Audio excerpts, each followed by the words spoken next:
विष्णु भगवान को भृगु ऋषि ने उनकी छाती पर लात मारी। नमस्कार, मैं ऋचा दीक्षित और आप देख रहे हैं ऋचा दीक्षित एक्सप्लोर्स। आज के इस अद्भुत और अद्वितीय सफर में हम लोग आ पहुंचे हैं सप्तगिरी पहाड़ों में भगवान वेंकटेश्वर के दर्शन के लिए, जिन्हें तिरुपति बालाजी भी कहा जाता है। आंध्र प्रदेश के तिरुपति में शेषाचल पर्वत की वेंकटाद्रि पहाड़ियों में स्थित है तिरुपति बालाजी का मंदिर। भगवान वेंकटेश्वर, जिन्हें श्रीनिवास भी कहा जाता है, वो विष्णु जी का ही स्वरूप है। भगवान वेंकटेश्वर की दर्शन की सूची में सबसे पहले माना जाता है कि भक्तों को कपिल तीर्थ में आकर स्नान करना चाहिए। अभी हम दर्शन करके आए हैं तिरुपति के इकलौते शिव मंदिर के, जो कि है कपिलेश्वर महादेव का मंदिर। माना जाता है कि कपिल मुनि ने यहाँ पर भोलेनाथ की तपस्या की थी और भोलेनाथ ने साक्षात उनको आकर पार्वती माँ के साथ यहाँ पर दर्शन दिए थे। कपिल मुनि द्वारा स्थापित किए जाने के कारण ही यहाँ पर महादेव को कपिलेश्वर महादेव के नाम से जाना जाता है। भगवान के दर्शन से पहले यहाँ पर स्नान का विधान भी है और ऐसा माना जाता है कि पुराने समय में इन्हीं पहाड़ियों के पीछे एक गुफा थी, जहाँ से होकर आप सीधे जाकर तिरुमला में वेंकटेश्वर भगवान के मंदिर के दर्शन कर सकते थे। लेकिन भक्तों की संख्या, सुरक्षा और रास्ते की कठिनता को देखते हुए इस मार्ग को बंद कर दिया गया। वेंकटेश्वर भगवान के दर्शन से पहले यहाँ पर स्नान और उसके बाद पद्मावती माता के दर्शन के बाद ही आप तिरुमला में जाकर वेंकटेश्वर भगवान के दर्शन करें। ये सूची अति उत्तम मानी गई है। ऐसा माना जाता है कि यहाँ स्नान करने से मनुष्य के सारे पाप धुल जाते हैं। आप तिरुपति में आए तो कपिल तीर्थ में स्नान अवश्य करें। यही वो पहाड़ हैं जिनके पीछे है वो गुफा, जहाँ पर कपिल मुनि ने भोलेनाथ की आराधना की थी। ज्यादातर पानी के झरने से ढके रहने के कारण गुफा दिखाई नहीं देती, पर हम लोग भाग्यशाली हैं कि आज हमें उस गुफा के दर्शन हो पाए, क्योंकि पानी का स्तर बहुत कम है। कपिलेश्वर महादेव के दर्शन के लिए आपको मात्र 5 रुपए की टिकट लेनी होगी। बात करें मंदिर के टाइमिंग्स की, तो मंदिर सुबह 5 बजे खुल जाता है, जो कि रात के 9 बजे तक खुला रहता है।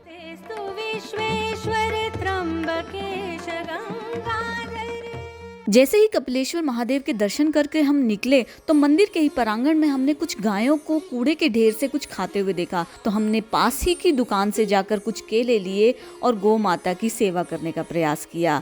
आप सभी से मेरा अनुरोध है कि जहाँ जिस समय भी आपको गायें दिखे, गौ माता को कुछ न कुछ अवश्य खिलाएं, क्योंकि गौ माता में 33 कोटि देवी देवता वास करते हैं। गौ माता के साथ साथ हमें इस प्यारे से हिरण को भी भोजन कराने का आनंद प्राप्त हुआ।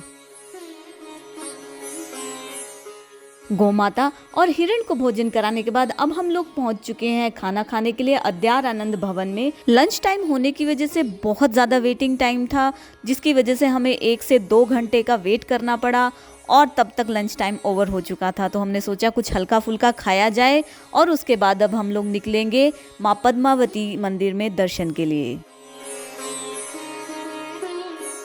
वेंकटेश्वर भगवान के दर्शन की सूची में अब हम आ पहुँचे हैं माँ पद्मावती देवी के मंदिर में। इस मंदिर को अलार मेल मंगापुरम के नाम से भी जाना जाता है। अलार का मतलब होता है कमल, मेल का मतलब होता है उसके ऊपर, मंगा होती है देवी और पुरम होता है शहर, वो शहर जहाँ कमल के पुष्प पे माँ विराजमान है। माँ पद्मावती भगवान वेंकटेश्वर की पत्नी है। कथा के अनुसार आकाश राजा और उनकी पत्नी धरनी रानी की कोई संतान नहीं थी। ऋषि मुनियों के सुझाव पर राजा और रानी ने यज्ञ किया और फिर आकाशवाणी हुई कि यज्ञ के स्थान को खोदा जाए। यज्ञ के उस स्थान को खोदा जाने पर वहाँ से एक कमल का पुष्प निकला, जिस पर एक सुंदर सी कन्या बैठी हुई थी।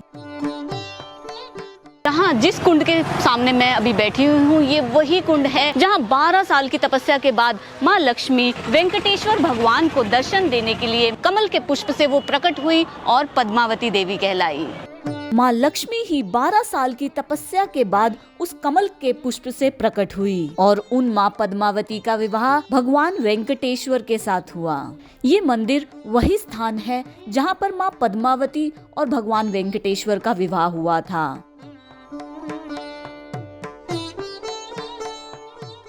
और कुंड के ही जस्ट सामने आप देख सकते हैं ये सूर्य नारायण का मंदिर। कहा जाता है कि माँ जब कमल के पुष्प से प्रकट हुई तो सूर्य भगवान ने ही कमल के पुष्प को खिलने में बहुत सहायता की थी।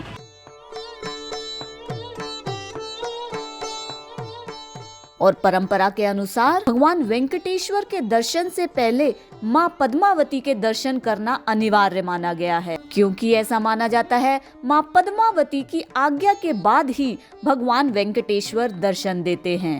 आप देख सकते हैं मेरे पीछे क्विक दर्शन टिकट्स की लाइन। गोविंदा गोविंदा। यहाँ आप देख सकते हैं मेरे पीछे क्विक दर्शन की टिकट्स की लाइन है जिसके प्राइस है 200 रुपीज़, और अगर आपको ब्रेक दर्शन के टिकट के प्राइस जानने हैं वो है 250 रुपीज़, पर उसके लिए एक लिमिटेड टाइम है जो कि है 11:30 बजे से सुबह 12 बजे तक। सिर्फ आधे घंटे के लिए आपको ब्रेक दर्शन का टाइम दिया जाता है जो कि वीवीआईपी दर्शन होते हैं। अगर बात करी जाए मंदिर के टाइमिंग्स की तो मंदिर सुबह 5 बजे खुल जाता है जो रात के 9 बजे तक खुला रहता है। इसी समय के बीच में देवी के अलंकार और अलग अलग प्रकार की सेवाएं होती हैं, जिसके उपलक्ष्य में मंदिर में दर्शन भक्तों के लिए बंद कर दिए जाते हैं। जब दर्शन बंद होते हैं तो टिकट काउंटर पर भी टिकट्स बिकनी बंद हो जाती हैं। जैसे ही दर्शन खुलते हैं फिर से टिकट काउंटर खुल जाता है। गेट नंबर 2 के सामने ही आप देखेंगे, यहाँ से आप क्विक दर्शन के लिए जा सकते हैं। ऐसा माना जाता है कि इस मंदिर का निर्माण माँ पद्मावती के भाई तोंडामन चक्रवर्ती ने कराया था। यही है मंदिर का मुख्य प्रांगण, जहाँ पर आप सेंटर में देख सकते हैं वहाँ कृष्ण और बलराम का मंदिर है, और उसकी अगर आप राइट साइड में जाएंगे तो आपको माँ पद्मावती के दर्शन होंगे। स्पेशल दर्शन की लाइन में आपको दर्शन में 40 से 50 मिनट का समय लग जाएगा।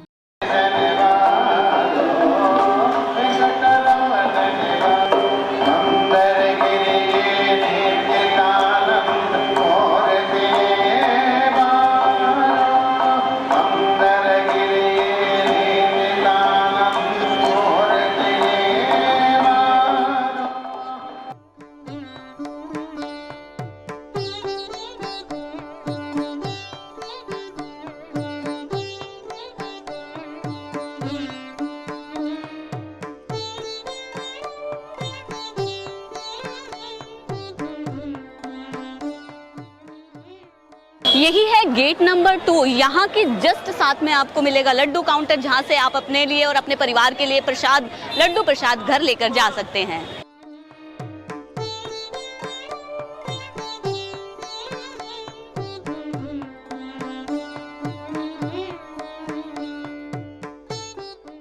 यहाँ से आप लड्डू कलेक्ट कर सकते हैं। अगर आपने क्विक दर्शन की टिकट लिया है 200 रुपीज़, तो उसके साथ आपको 1 लड्डू जो कि 1 लड्डू फ्री ऑफ कॉस्ट मिलेगा। यहाँ से आप आके उसे कलेक्ट कर सकते हैं। अगर आप चाहते हैं अपने परिवार के लिए और लड्डू खरीदना तो यहाँ से भी आप शुल्क देकर उसको खरीद सकते हैं। 1 लड्डू का प्राइस 25 रुपये यहाँ पर निर्धारित किया गया है।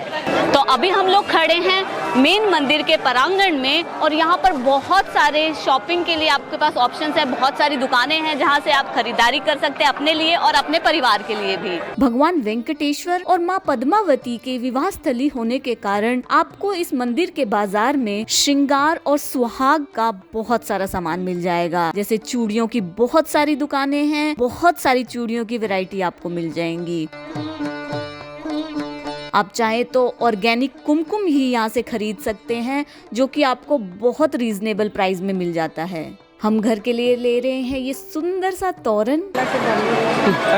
हाँ, पैक कर दीजिए। और कुछ मैग्नेट्स, चूड़ियाँ और इयररिंग्स।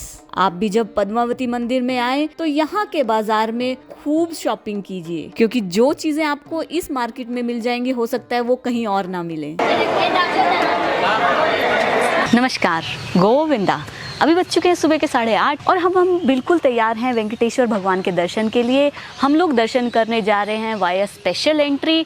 और अब आप सोच रहे होंगे कि स्पेशल एंट्री से दर्शन करने जा रहे हैं तो मतलब 4 से 5 महीने पहले तो टिकट बुक कराया होगा। बिल्कुल नहीं, हमने जो टिकट बुक कराया है वो सिर्फ और सिर्फ 1.5 हफ्ते पहले कराया है। अब आपका ये सवाल होगा कि सिर्फ 1.5 हफ्ते पहले स्पेशल एंट्री की टिकट कैसे मिली? तो मैं आपको बता दूं, हम लोग जा रहे हैं टीटीडी द्वारा लॉन्च करी गई, दिसंबर में लॉन्च करी गई नई टिकट के थ्रू, जिसमें आप स्पेशल एंट्री से दर्शन कर सकते हैं। टिकट का नाम है दिव्य अनुग्रह होमम स्पेशल दर्शन टिकट। अब आपका सवाल होगा कि दिव्य अनुग्रह होमम टिकट क्या है, इसके प्राइस क्या है, कैसे आप इसको बुक कर सकते हैं और कितना टाइम दर्शन में लगेगा। तो मैं आपको सिंपल तरीके से बता देती हूँ। दिव्य अनुग्रह होमम टिकट की अगर बात करें तो इसका प्राइस है 1600 रुपये कपल एंट्री में।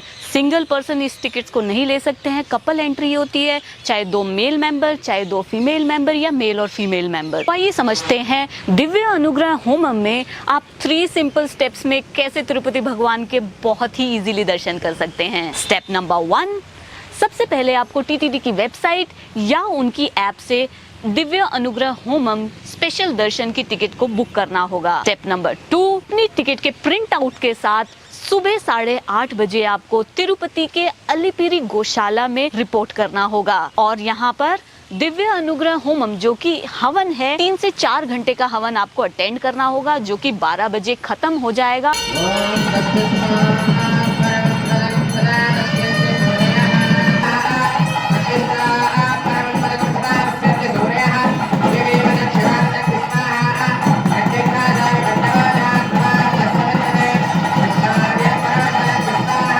उसके बाद आपको अपनी टिकट पर स्टैंपिंग करानी होगी। स्टेप नंबर 3, टिकट स्टैंप करा के आपको तिरुपति से तिरुमला पहुंचना है। एटीसी सर्कल पे आपको पहुंचना है, वहीं से स्पेशल दर्शन की क्यू और वीवीआईपी दर्शन की क्यू स्टार्ट होती है और आपको जाके क्यू में खड़े हो जाना है। रिपोर्टिंग टाइम आपका 3 बजे रहेगा। दर्शन की बात करें तो मैक्सिमम आपको 2 घंटे में दर्शन हो जाएंगे। ध्यान रखने वाली कुछ बातें हैं, जैसे कि आपको तिरुपति की अलिपिरी गौशाला में एग्जैक्ट 8:30 बजे पहुंच जाना है और आपको तिरुमला के एटीसी सर्कल में 3 बजे से पहले रिपोर्ट करना है। और याद रखें कि अपनी टिकट का हमेशा प्रिंट आउट लेके आएं और बैक साइड पे आधार कार्ड का कॉपी भी आप निकाल सकते हैं। टिकट पे स्टैंपिंग के बाद ही आप स्पेशल दर्शन क्यू में खड़े होने के लिए एलिजिबल होंगे। तिरुपति से तिरुमला का डिस्टेंस तकरीबन 25 किलोमीटर है। आप चाहें तो पैदल मार्ग से जा सकते हैं, बस, टैक्सी या फिर अपनी पर्सनल कार से भी जा सकते हैं, जिसमें आपको तकरीबन 40 से 50 मिनट का समय लग जाएगा। और अगर आप तिरुपति से तिरुमला बाय बस जा रहे हैं तो आपको तिरुमला के बस स्टैंड पे उतरकर बहुत सारी इंटर बसेस मिल जाएंगी, जो तिरुमला में ही आपको एक डिस्टेंस से दूसरे डिस्टेंस पर फ्री ऑफ कॉस्ट पहुंचा देती हैं। तो है ना कितना इजी प्रोसेस। अभी हम लोग चेक पोस्ट पे पहुंच चुके हैं और अभी हमें अपने बैग्स वगैरह चेक कराने हैं। इस चेक पॉइंट पे आपको आपके पास जितने भी बैग हैं, जितने भी मेंबर्स हैं, सबको नीचे उतरना पड़ता है। स्कैनर से अपने बैग को चेक कराना पड़ता है। इसके बाद ही आगे आप फॉरवर्ड मूव कर सकते हैं।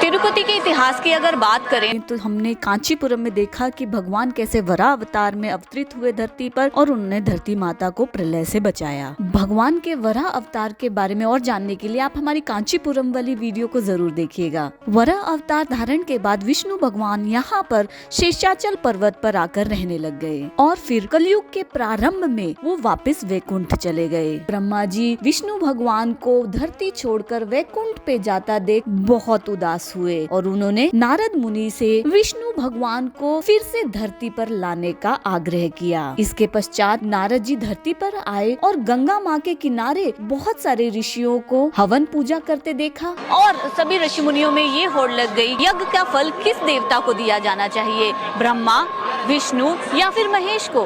तो नारद जी ने सुझाव दिया क्यों ना भृगु ऋषि जाएं और अगर एक एक देव के पास जाकर देखें कि कौन सा देव है जो इस यज्ञ के फल का सही में अधिकारी हो सकता है। नारद जी के सुझाव पर भृगु ऋषि सबसे पहले ब्रह्मा जी के पास गए। भृगु ऋषि ने त्रिमुखी ब्रह्मा जी को एक मुख से वेदों का उच्चारण करते पाया, दूसरे मुख से विष्णु भगवान का ध्यान करते पाया और तीसरे मुख से उन्हें अपनी पत्नी सरस्वती के साथ बहुत व्यस्त पाया और उन्होंने भृगु ऋषि जी को आते हुए नहीं देखा।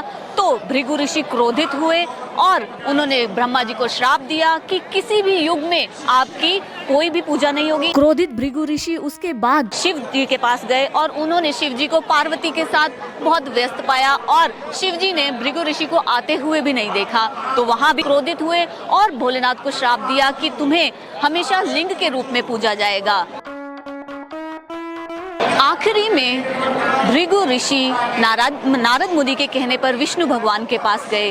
विष्णु भगवान अपनी शेष नाग पर विश्राम कर रहे थे और लक्ष्मी जी उनके चरण दबा रही थी।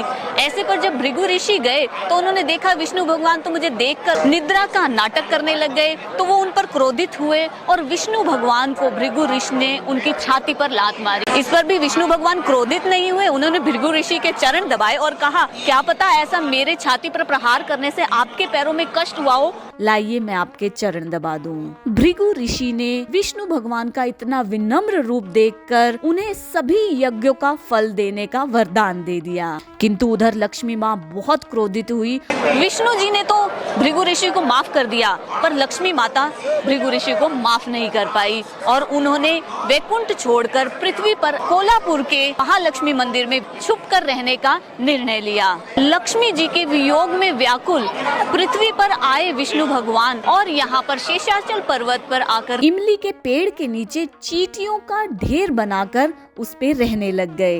विष्णु भगवान को वियोग में व्याकुल होकर देख ब्रह्मा जी ने एक सुझाव सोचा, क्यों ना पृथ्वी पर जाया जाए और विष्णु भगवान की मदद की जाए। भगवान शिव और ब्रह्मा जी ने गाय और बछड़े का रूप धारण कर पृथ्वी पर आने का निर्णय लिया और यहीं शेषाचल के जंगलों में विचरण करने लगे।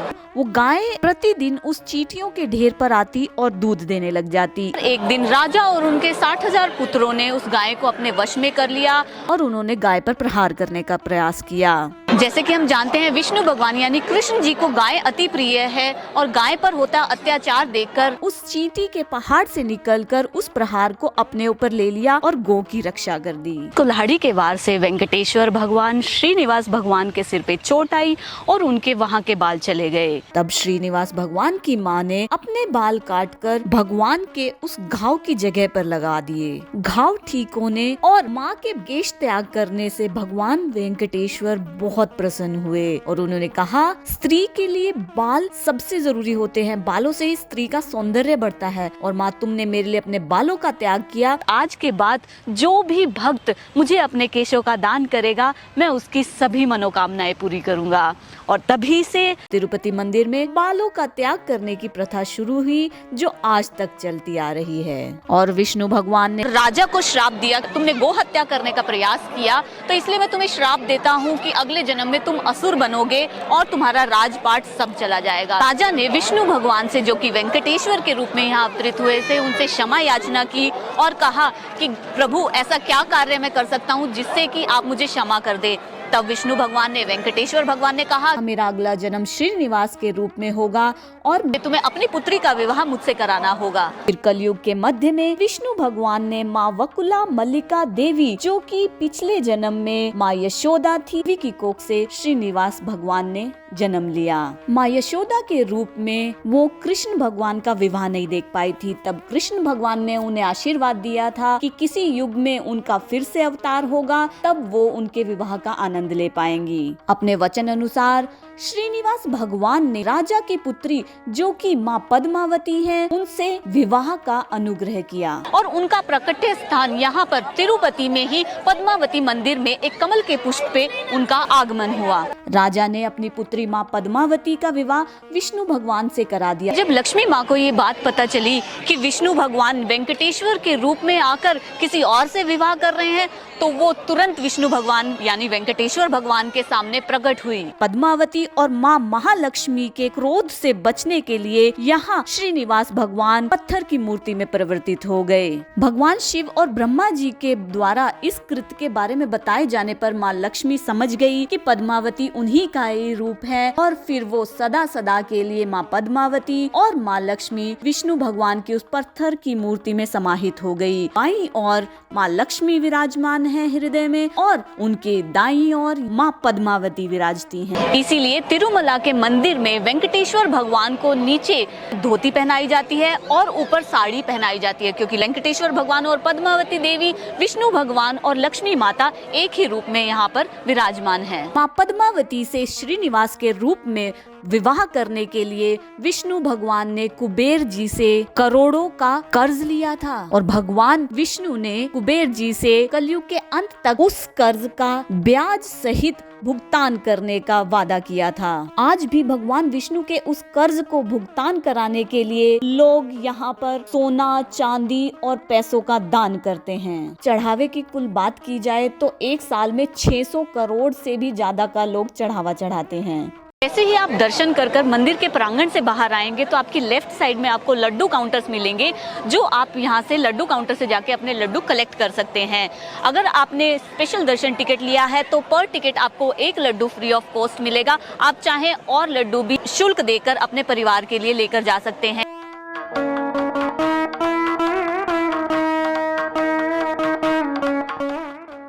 आप देख सकते हैं मेरे लेफ्ट हैंड साइड और राइट हैंड साइड दोनों तरफ लड्डू काउंटर्स हैं। बहुत सारे लड्डू काउंटर्स हैं, आपको लड्डू लेने में कोई भी प्रॉब्लम नहीं होगी।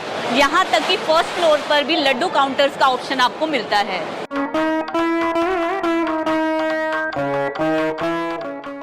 यहाँ पर बड़े साइज के लड्डू के प्राइस 200 रुपए रखा गए हैं, जहाँ की बड़े का प्राइस 100 रुपए रखा गया है और मीडियम साइज का लड्डू आपको 50 रुपए में मिल जाता है।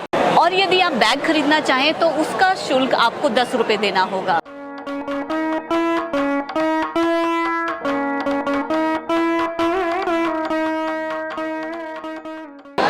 हमने लड्डू ले लिए हैं अपने और अपने परिवार और अपने दोस्तों के लिए। आप भी तिरुपति आए तो यहाँ का laddu world famous GI tagged laddu है, अपने घर ले जाना ना भूलें। वेंकटेश्वर भगवान के अद्भुत दर्शन और प्रसाद लेने के बाद अब हम लोग जा रहे हैं अपना लगेज रिसीव करने के लिए। ES 8 गेट के सामने आपको आपके लगेज काउंटर्स मिल जाएंगे, जहां से आप अपना लगेज रिसीव कर सकते हैं। जब आप स्पेशल दर्शन लाइन में लगते हैं तब आपके कैमरा, फोन सब डिपॉजिट कर लिए जाते हैं, फिर उनको आप यहाँ रिसीविंग काउंटर्स से रिसीव कर सकते हैं। अगर आप भी हमारी तरह 300 रुपीज़ का स्पेशल दर्शन का टिकट लेकर आते हैं और अपना लगेज सबमिट कराते हैं, वैसे तो अंदर कैमरा, फ़ोन कुछ भी अलाउड नहीं है, बट स्टिल अगर आप फ़ोन लेके जाते हैं तो आप उसको वहीं पर सबमिट करा सकते हैं। आप अपना लगेज सबमिट कराएंगे तो आपको एक स्लिप दिया जाएगा जिसमें आपका PAC नंबर, यानी कि जहाँ से आपको लगेज रिसीव करना है वो काउंटर नंबर दिया गया होगा। जैसे हम लोगों ने स्पेशल एंट्री टिकट ली थी, उसके लिए यहाँ पर काउंटर नंबर 5 और काउंटर नंबर 6 पे आपको मिल जाएगा अपना लगेज। जाहिर है इतना सब कुछ जानने के बाद आपके मन में ये लालसा तो हुई होगी कि वेंकटेश्वर भगवान के दर्शन के लिए आप कैसे आ सकते हैं। तो रेल, रोड और फ्लाइट के माध्यम से तिरुपति बहुत ही सरलता से जुड़ा हुआ है। फ्लाइट की अगर बात करें तो नियरेस्ट एयरपोर्ट है रेनीगुंटा एयरपोर्ट। रेनीगुंटा एयरपोर्ट से तिरुपति की दूरी लगभग 14 किलोमीटर है, जहां से आपको तिरुपति में पहुंचने के लिए आधे घंटे का समय लगेगा। और रेल मार्ग से अगर आप यात्रा करना चाहते हैं तो तिरुपति का अपना रेलवे स्टेशन है जिसका नाम है तिरुपति रेलवे स्टेशन। और बाय रोड तो तिरुपति सभी शहरों से बहुत अच्छी तरीके से कनेक्टेड है। उम्मीद करती हूँ आपको वीडियो बहुत पसंद आई होगी। वीडियो पसंद आई तो वीडियो को ज्यादा से ज्यादा शेयर करें, लाइक करें, कमेंट करें और बहुत सारी डिवाइन वीडियोस के लिए हमें सब्सक्राइब करना ना भूले। मैं रिचा दीक्षित और आप देख रहे हैं रिचा दीक्षित एक्सप्लोर्स। गोविंदा।